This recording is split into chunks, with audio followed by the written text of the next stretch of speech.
and welcome. You're tuning in to Unbreakable Hope with me, your host, Jessica Rose. This podcast is all about seeking the light.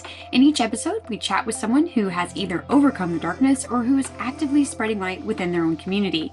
So let's jump into today's episode.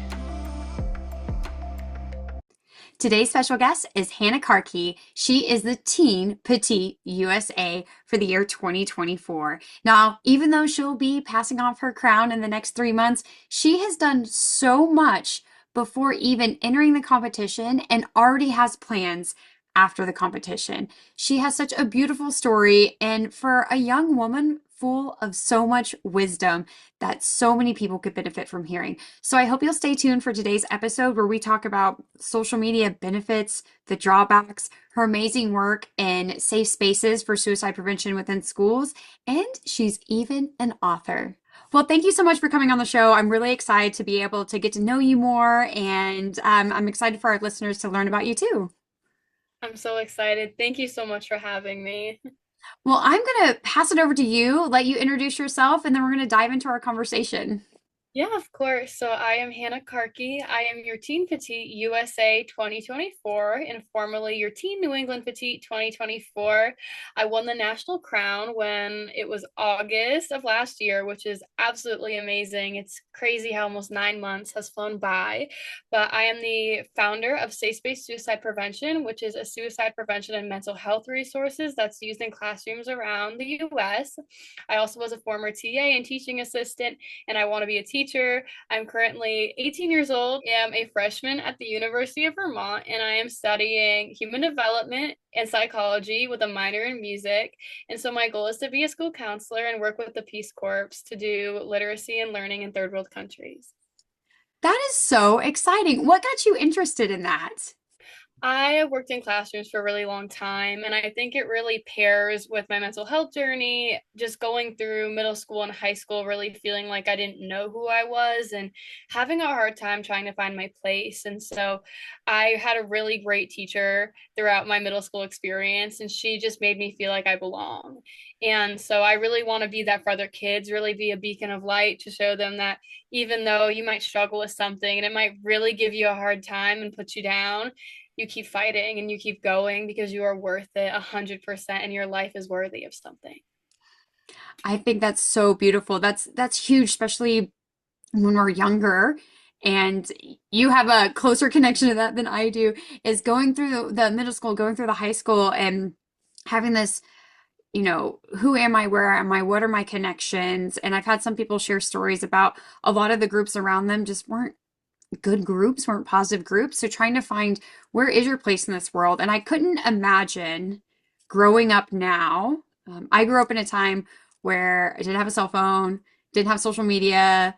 Um, we got MySpace when I was like in high school. So I think of how difficult that's just additional layers of stressors that our youth have to experience now as they're going through school. Is that something that you feel was oh, I don't want to say like maybe like a burden, or you felt another level of stress with the rise in social media and the having cell phones in class, not having them in class? What does that look like? So for me, my middle school experience was a little bit different just because we didn't really have cell phone policies when I was in middle school. So once I got to high school, it was COVID my freshman year. And then my Mm. sophomore, junior, and senior year, we had to put our phones in a caddy so we wouldn't have them in class. And then when I worked as a TA, I would put their phones in this little box and lock it. And the thought of that to me was really confusing because I just feel that it's parents' jobs to teach their children self-control and not the schools. And I feel horrible to them, honestly, that they have to do this to get kids to listen and not be on their phone, because I feel like for me, I'm really engaged in conversations. I don't stop talking constantly and I just love to soak up information and learn. So just to know that kids would rather be on their phones just scrolling aimlessly through Instagram instead of listening to their friends or being a part of a conversation is really hard for me to hear because my whole life is surrounded by just all the learning and curiosity you can do, especially in high school and middle school. Those are like pivotal moments in your life when you really find your self identity. And I really found mine in high school. So I just feel like it's such an important place to be around people But I also think social media connects us to so many different places and so many different people like we are right now. And the pageant world is so connected with that too. And I think it's so important to see that and see the good it's doing and all the great things that it can do for us, but also understand the harm, but have a great way to fix it and kind of maneuver your way through it, because I know mental health is definitely getting a lot worse through social media and just the placement of how we put societal pressures on ourselves and how we feel like we have to look so perfect and so beautiful all the time. I'm going to tell you, if I'm in sweats 90% of the time, everything you see on my social media is just the 10% of me where I feel that I should share a photo of my crown every few days. I feel beautiful in this photo. I like how I look in this photo. But we also have to accept the reality that the other 90% of the time, I'm probably in sweatpants with no makeup and a messy bun, trying to figure out what human development quiz I'm on today. So I just feel that sometimes we don't share the real raw selves of ourselves on social media. And I think the really big and pivotal thing that I want to do as this title, and I hope that I've shared as this title, is that this is who I am, no matter crown or not. I don't change myself for a camera or for a show. I believe being who you are, being authentic, showing my raw 12-year-old boy personality is the way it has to be. And if you can't put yourself in a space where you feel uncomfortable with yourself, then I think there's something wrong, because we should be focusing on putting our energy into who we are and not who we think we should be. And I think there's a lot of levels to that, and we could go into that for a while, but my whole pageant experience has really been all about that. And I just feel at the beginning I put so much stress on myself to feel like I had to look pretty. I had to look all these certain things. And then when I realized that it was all about being raw and being honest and sharing who I am and why my journey is so powerful to me and what I want to do with that, that changed my mind so instantly on it. And that's when I really felt like I belonged. And Petite USA has really shown me a lot more. I had no idea this was going to happen, and I'm still confused every single day. So There's so much wisdom in what you said and so much growth in what you've learned. And it makes me think like, man, a really cool project for somebody out there. I mean, anybody listening, if you want to take it on. I think that you mentioned like with cell phones in the school, right? Is that it seems so silly you have to lock them up. I guess the closest thing experience I have to that is I served on the funeral honors when I was active duty in the Marine Corps. And I remember there was a new staff NCO coming on, and she was kind of learning, about the team because she was supposed to be taking a lead on the team. And she had a little bit of a freak out moment and wanted us to there was something along the lines about safety and wearing seatbelts in the Govey, and if we're in a wreck, she'd get hit by one of us. And my other staff NCO joked and said, "Well, it's not like you're not gonna have to worry about one of them physically flying and hitting you. You should worry about all the stuff they have back there." So then that turned into she wanted us to turn in our keys, our phones, our wallets, and like put everything in a little lockbox so things wouldn't be flying around. I'm like, what? That's ridiculous. Also, sometimes we'd have like 2.5 hour drives. I'm like, what are we gonna do for 2.5 hours if we can't even like read a book? Because that's another hazard, right? So I thought that when you're thinking about the lockbox, it brought me back to that. But I love your perspective where you're like, hey, it's that's kind of a moral ground. That's kind of a value that is taught in the homes. But I can see the other complicated layer in that for the parents raising kids now who have been raised that they didn't have technology. So I'm in that generation where I started to get technology as I was coming out of high school, and I'm still learning it, but also teaching my parents it. So maybe the cool project would be is like somebody who's gone through it, like yourself, to say, hey, these are things that I think were great. These are good values. Maybe these are some good boundaries. Because I remember when my son wanted to start a YouTube channel, and I thought, oh, bless him, bless him. We're going to have to set some boundaries. We're going to have to set some rules. And my husband was like, well, what do I do? Because he was not tech savvy at all. He still isn't. But it was like, should I preview the videos? I don't even care about this gaming stuff. How does this work? So it's almost like this territory I think we're all still trying to figure out. But that's really valuable that you're saying, hey, take a step back. And even without the technology, let's engage in conversations and let's grow with these conversations that we're having and the things that we're learning in high school, because that's what helps develop you and build relationships and interests to then take you on to the career field. So whether it's college or trade school or whatever you go through, really kind of setting that foundation piece. I think it's so interesting. And I've talked with a few teachers who I was with before I graduated, and I think it's really hard because we only see it through our own lens and our own perspective. And it's really hard, especially with middle schoolers, it's really hard for them to see it from anybody else's perspective because they're still growing, they're still developing. They're not supposed to really know yet. They're still a little ecocentric. They still are trying to figure out who they are, and there's nothing wrong with that, but just explaining it in a way to them can be really hard. So when I graduated from high school and got freedom, I was very happy. um, I won't lie. I was like, no more cell phone caddy as I walked across the stage.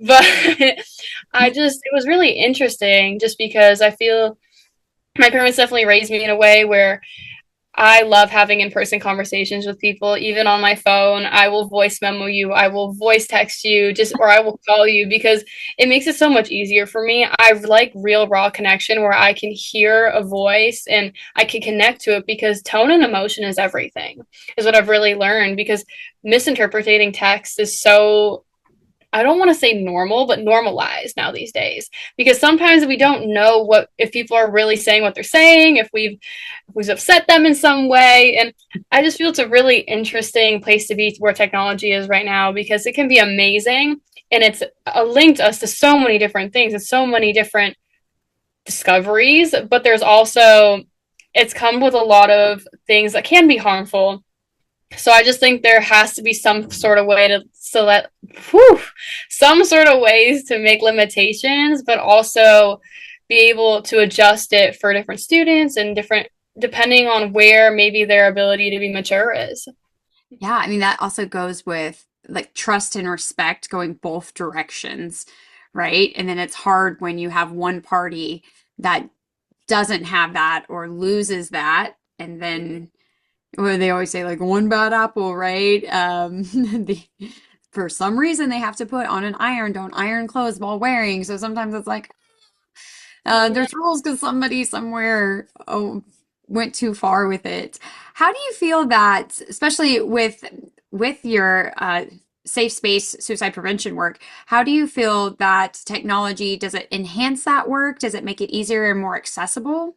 So I think it's definitely more accessible, and I feel that I can definitely get my platform across the nation a lot easier. I don't have to drive anywhere. I can just do it online, and I can just host meetings with teachers, or I can go if it's in Massachusetts, if it's in Connecticut, I can maybe go a little closer to it, but I can reach more people, which is an amazing opportunity to just speak in classrooms about my experience and speak about why I created Safe Space.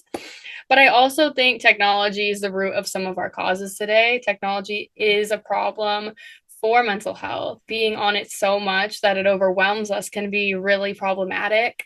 I actually had that problem. I will speak on it.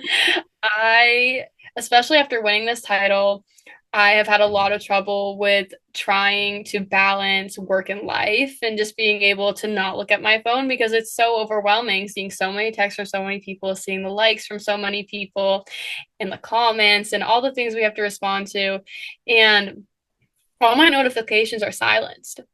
So I can't even see them. And it's definitely helped me not go on because it shuts off the world for me for a second. Just because, on top of being a college student, I work 16 to 20 hours a week and I work on the social media. So I have about 7 Instagram pages that I have.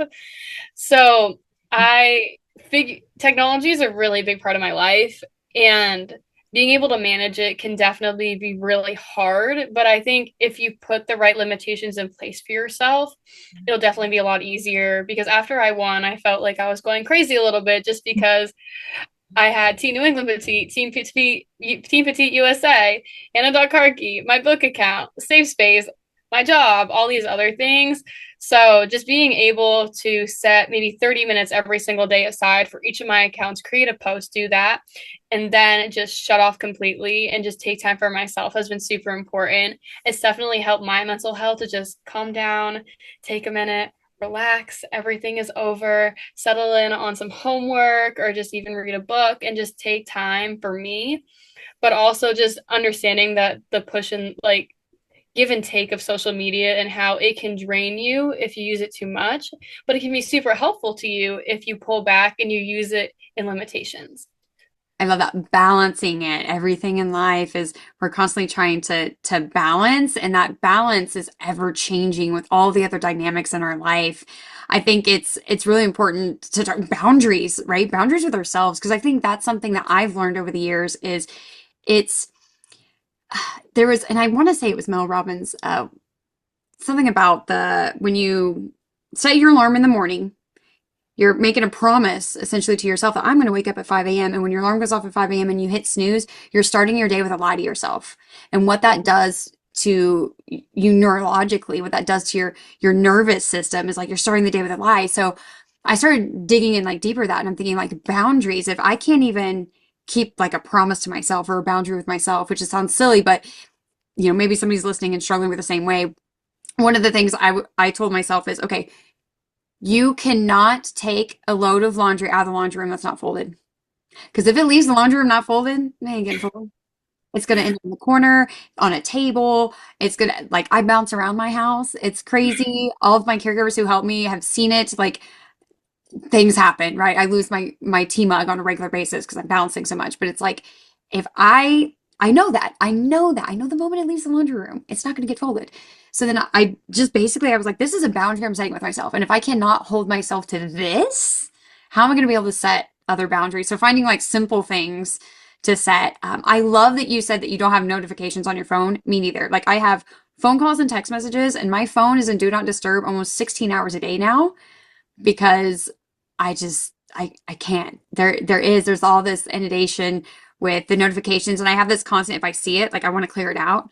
And if I see Yeah. it on other people's phones, you ever have that like You want anxiety about their phone? to Yes, I look and I get so scared by what I see. Like the Yeah. people with 400 text notifications, I'm like, how do you breathe? How do you think? I would just scroll through, and just make sure there's nothing in there. It freaks Yeah. me out though. Yeah, my son's like that. And then I'm like, but I don't understand. The phone is for like calls and text messages. And it people just cannot believe it. I do not have Facebook Messenger on my phone. There's a Oh, wow. reason, so I have to purposely go on the computer and check my messages like an email. So it's a good boundary though to have because I think it's a huge time suck. But I love that we're talking about there's so many good benefits to it too. Like there's this connectivity piece. Like for example, I found out about the petite system through Instagram. So did I. So, yay, nice. I was going to ask you, like, how did you find out? And was this your first ever pageant, or had you competed before? So I don't want to say I'm old in the teen division, but I've been here a while. I have competed in pageants since I was 13 years old, and I started in the Miss USA organization. So I am from the beautiful state of Vermont, and so Green Mountains, woohoo!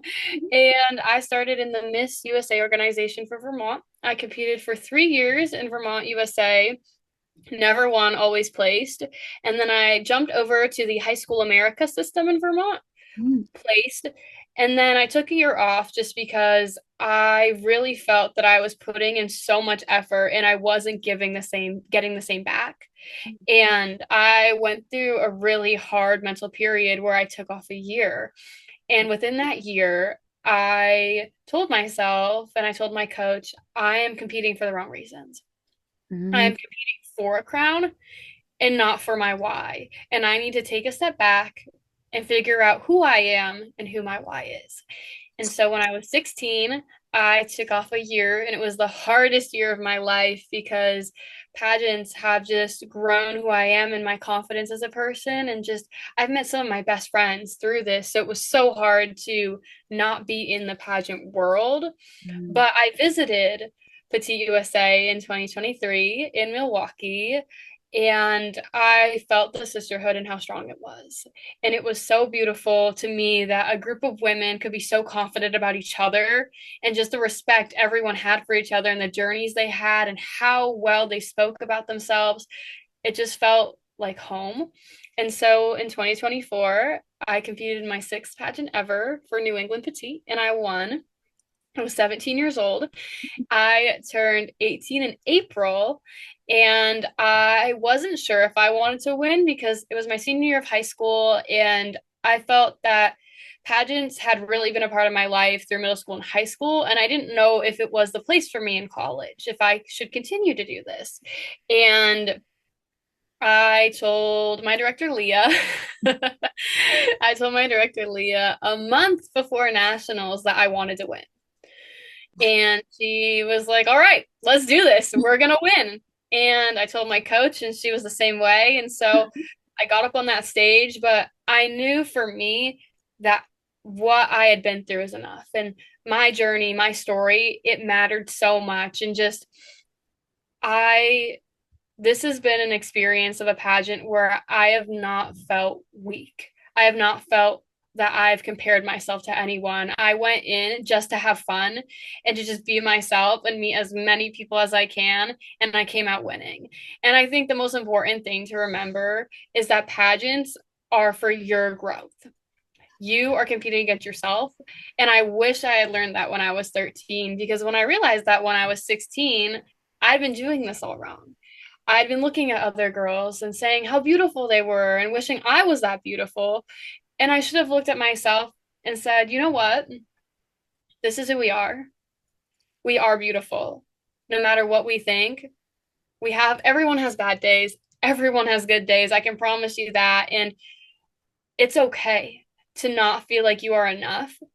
But the story that you carry has such meaning and such power. And I think my story with mental health has really pushed my life ahead, and in my career. That's why I want to do it, and why pageants is so important to me is because it's amplified my story and made it the thing I care about the most.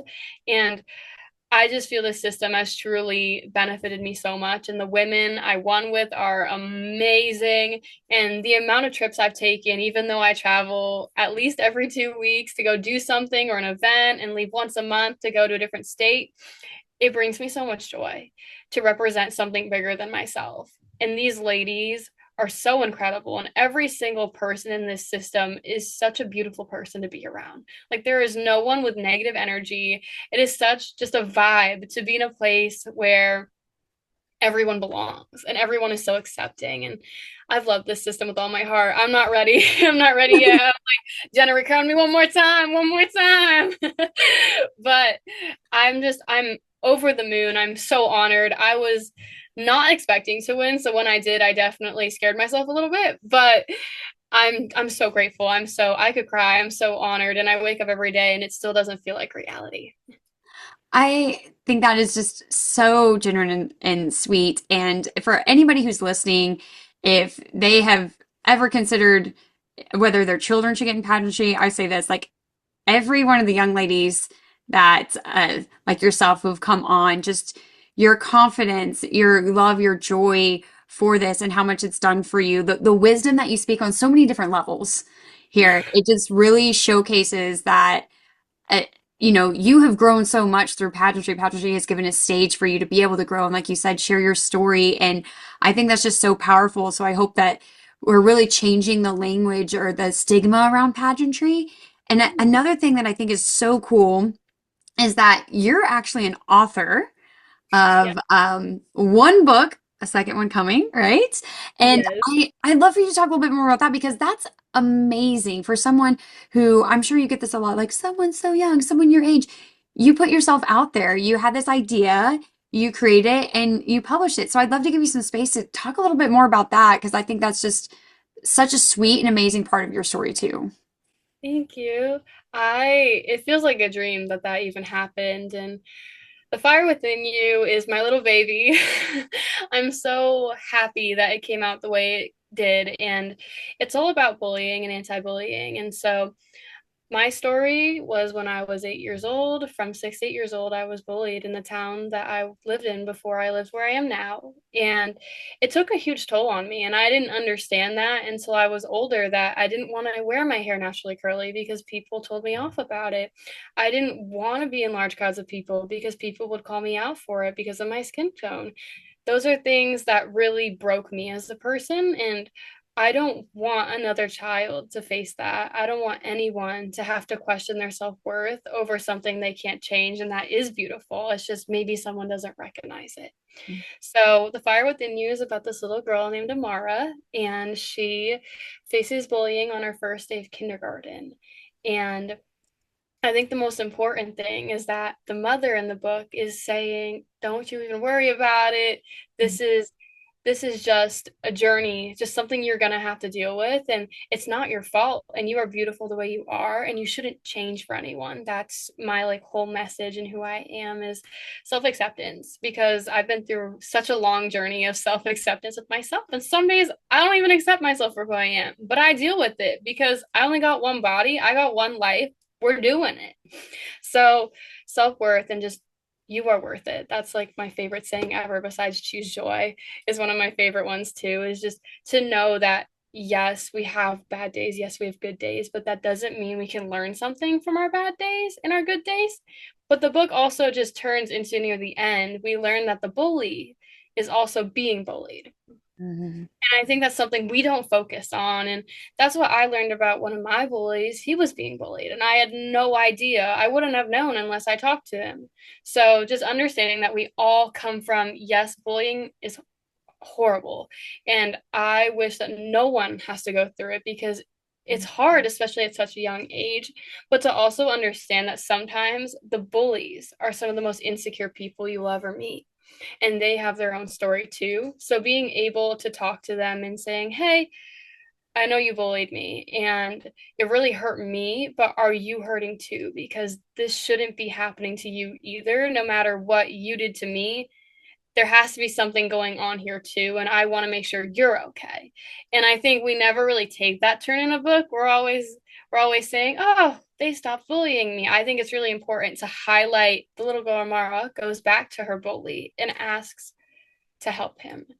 And I think we just don't highlight that enough. So I think it's really an interesting twist in the book, and I really loved it. One of my best friends, Isabella Williams, I love her so much. She wrote this book for me, and we did the writing together, and she did the images for me and did the whole cover. And so I'm so grateful that I have this relationship. And I also met her through the USA system, which is awesome. Got to look badges for that. But it was really amazing to have a story that I have been through be published and have so many people relating to it and really connecting with it, because I felt like when I was younger, no one could connect to it. And that was just something that was just deep inside of me that really hurt me. And just being able to share it and being like, this is what happened to me, and having others relate it, just really, it heals me.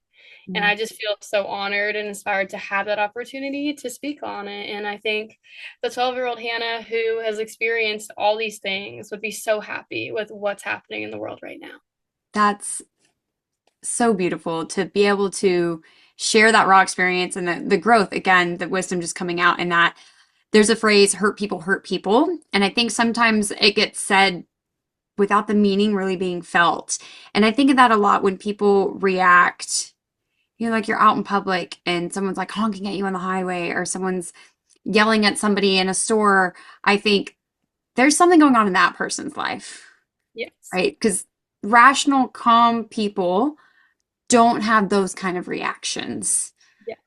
And we go throughout our days so stressed and so overwhelmed, and we're just trying to make it through the day, that a lot of times we're all just doing the best we can with what we have, but recognizing that, when someone, I use this example a lot because I'm a veteran, like at the VA, veterans are coming to the VA for care. That means they need care. So often they're already on edge, and there's a lot of barriers to care for all healthcare systems, right?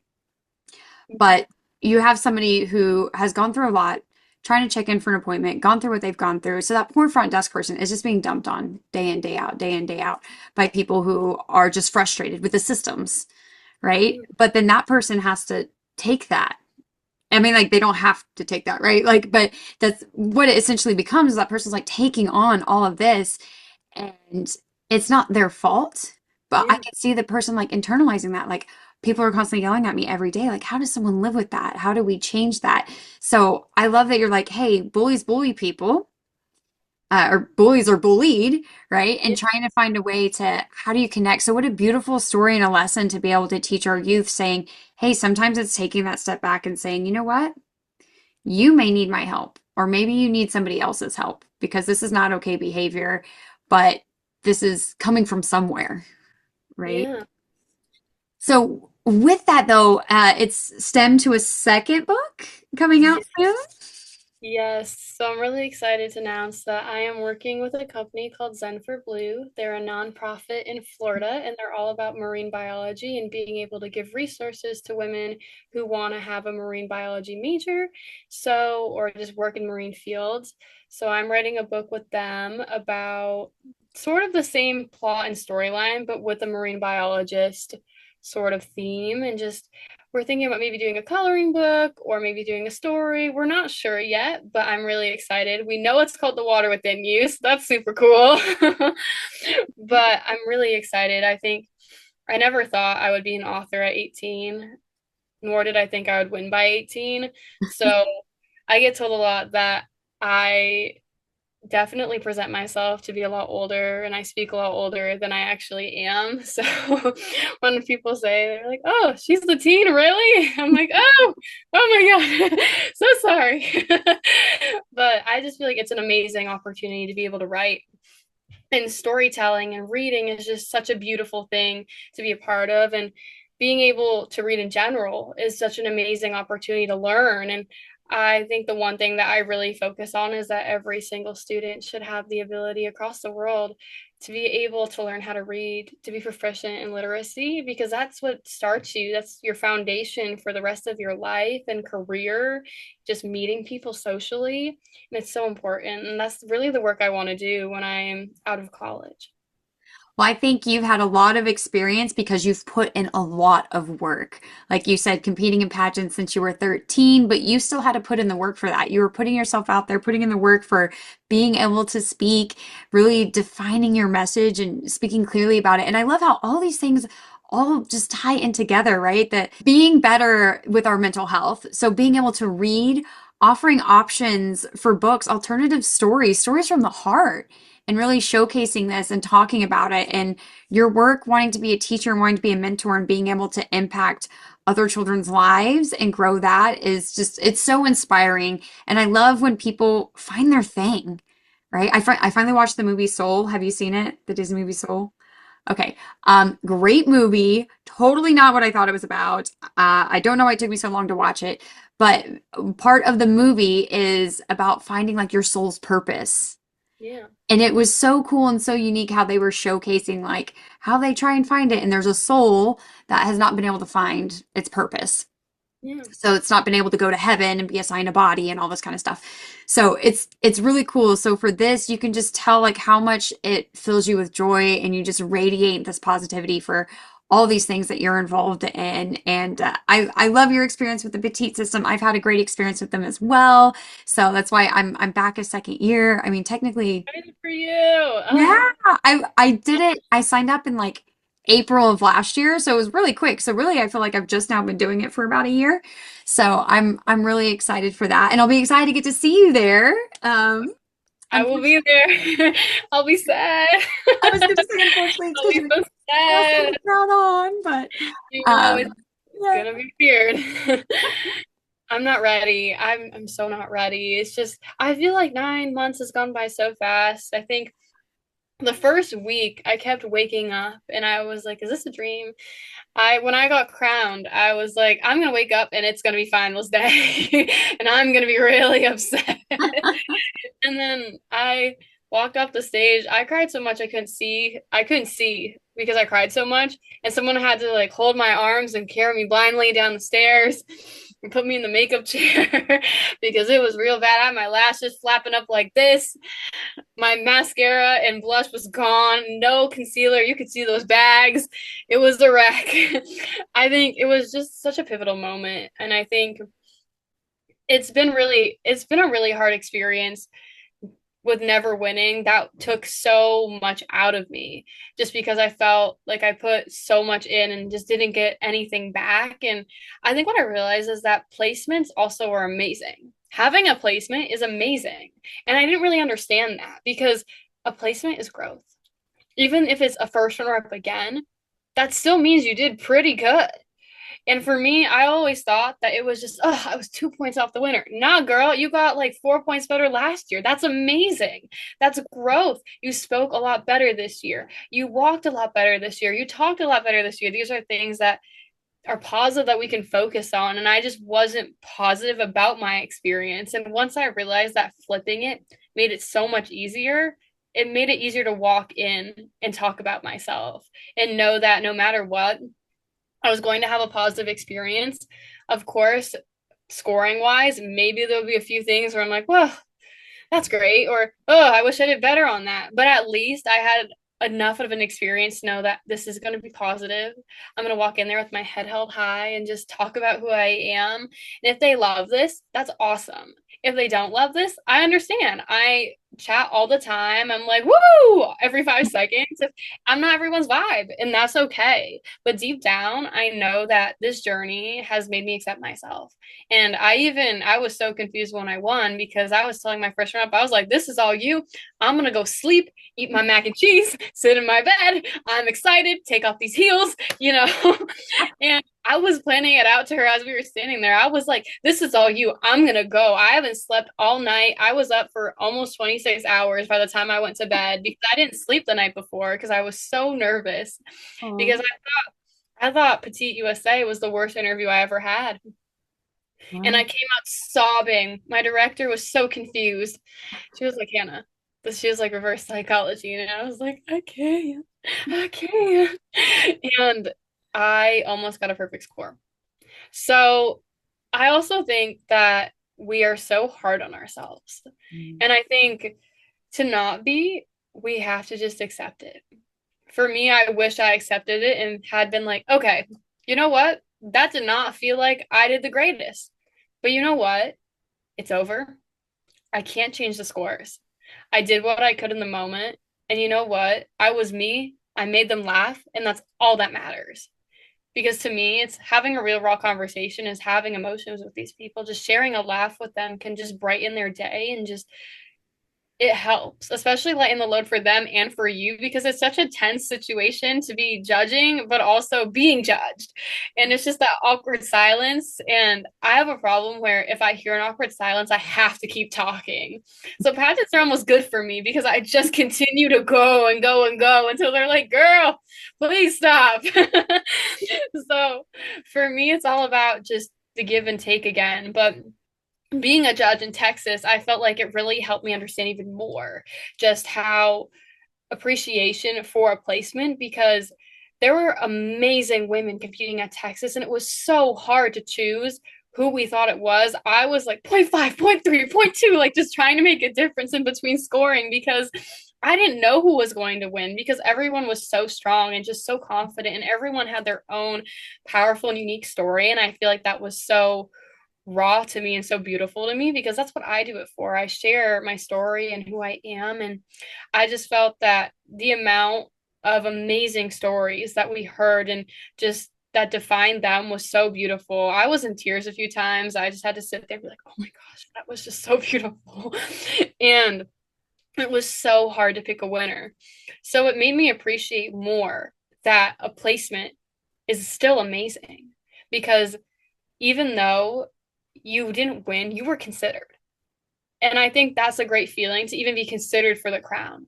For me, that was enough when I made top 5 at nationals. I was like, I'm going to sit back, relax. My mac and cheese is coming. And I did it. That's all I wanted, just a top 5 placement and my mac and cheese. So did you still get the mac and cheese? Yes. So the photo shoot ran for a little.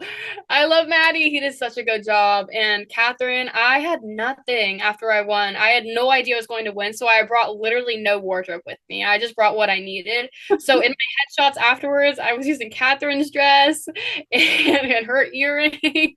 And I had amazing photos done by Maddie. Oh my gosh, surprise package is just incredible that they give us. Like New York Fashion Week and just all the bling we get is so cool, and just all the trips we take. And I finally got my mac and cheese at 2 in the morning when I went to my mom's room and was like, surprise, I'm done. And she was just sitting there like, why? She was like, girl, it's 2 a.m. Our flight is at 8 in the morning. What are you doing here? I was like, I'm here for my mac and cheese. I don't know about you, but I haven't ate since 2 p.m. I'm here to eat. She had to put through a lot that weekend. I was very grateful she was there because I crashed out probably every single day about the smallest things. My lash not working, done. It was so bad, but 100% worth it. My experience has been truly amazing. I'm not ready to give this bad boy up all in all, but I've had the best year I could have ever imagined, and I'm really sad I only have 3 months left, but I'm really happy that, and I hope that my impact stays in this system, and the work that I've created and done will continue to keep growing and growing through the system. And I hope the next girl or next girls in the years to come look at my work and they use it as inspiration for theirs. That's amazing, especially because all the work that you've been building on leading up to this, you're continuing to grow while you have the crown, and then you're still planning and continuing to grow even after. That's that's the dream, right? That's the goal. And that's something my coach had said to me. She said, "Are you still going to be doing what you're doing even if you don't win the crown?" And I said, "Well, yeah." She goes, "Then that's it. Like, that's the thing is if you're only doing it for the crown, then you're not doing it for the right reasons." So I love that. And I love all the amazing women that I've been able to meet through pageantry, especially the petite system.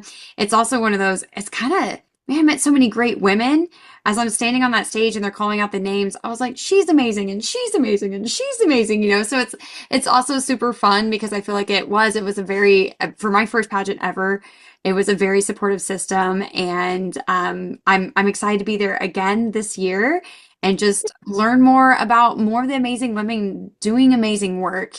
And I can't wait to continue to support you, even after you pass the crown down. Maybe you'll get another one. Um, but yeah, to hear more about your new book and just the way that you're able to connect and change lives, I think that's so super powerful. So I'm really excited. We've covered so much within our chat here. I just want to make sure to give you some time if there's something maybe we're missing or if you have some final thoughts you want to leave the listeners with. I think the most important thing that I really want to say from this is just please be yourself.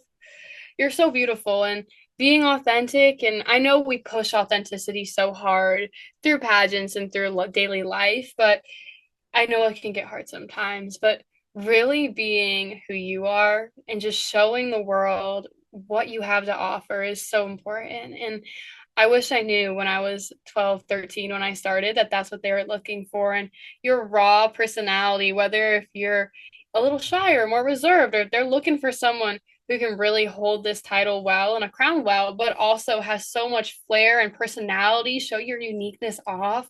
That's all what this is all about. And I just want to say, you are so loved. I love you. I might not know you, but I love you. And you are so beautiful. And you are so worth everything going on in your life. And I know life gets hard. I can tell you it is so hard sometimes, and you want to give up, but please don't. If I gave up 6 years ago on myself, I wouldn't be here right now. And I think the most important advice that I would have to give in your darkest moments, please look for something good. For me, it was my family and my friends. It was that teacher who helped me out. Even if it's a small positive thing once a day, like I got a Dunkin' coffee today and I got a Starbucks coffee. Oops, don't tell my mom. But even if, or I saw that friend today, even if it's that small of a thing, please turn it into a positive because your life is so much more than whatever you're going through right now. It's just an obstacle that you're going to get through to make you stronger. And I can promise you that with all of my heart. So beautiful, like everything that you have shared today. I'm so excited, like I said, to continue to follow your journey and support safer spaces for suicide prevention. I think obviously I love suicide prevention efforts, and I love your message of being that beacon of hope and always seeking the light. So thank you so much for joining me today, Hannah, and sharing some of your story and your wisdom and insight with us. And can't wait to continue to follow your journey. Thank you so much. Thank you so much for having me. And just, I love talking to you and being able to be raw and just all the time and being who we are. And that's so important. So thank you so much. Thank you, listeners, for tuning in. If you found this episode inspiring, please share it with someone you never know who needs more light in their life. May this serve as a reminder that there's always darkness in the world. Do not let it consume you. Always seek the light. Please take a moment to do the good old subscribe, rate, and review. Your support means so much to me, and it helps me spread more light and love. Until next time, be kind, be loving, be human, and don't ever let anyone steal your hope.